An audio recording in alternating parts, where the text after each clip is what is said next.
भाई कहाँ हैं आप सब लोग? क्यों नहीं जाते एजेंसी? जो दोस्त कमेंट सेक्शन में ये कमेंट कर रहे होते हैं कि हमें इलेक्ट्रिशियन का वीजा चाहिए, अब वीजे आए हुए हैं तो एजेंसी क्यों नहीं जा रहे हो आप लोग?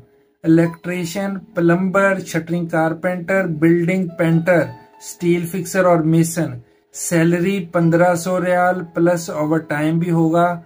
सऊदीया की एक मशहूर कंपनी है, फौरी राब्ता करें लाहौर वाली एजेंसी में। और इसके अलावा वो दोस्त भाई जिनके पास सऊदीया का कोई भी लाइसेंस हो, खासा लाइसेंस हो, नकल खफीफ हो या नकल स्केल हो, जिस भाई के पास भी सऊदीया का लाइसेंस है वो भी फौरन एजेंसी में राब्ता करें। लॉजिस्टिक कोरियर कंपनी को ड्राइवर्स की जरूरत है। जो लोग कोरियर का काम करना चाहते हैं, जैसे अमेज़न और नून वाले डिलीवर करते हैं, डिलीवरी दे रहे होते हैं, सेम ऐसा ही काम कोरियर कंपनी के जो वीजे हैं उनकी सैलरी है 1600 रियाल प्लस 200 रियाल प्लस अगर आप काम अच्छा कर रहे हैं तो बोनस भी मिलेगा और ओवर टाइम भी मिलेगा। 25 से 45 डिलीवरी देनी होती है, इसके बाद आपको कमीशन मिलता है।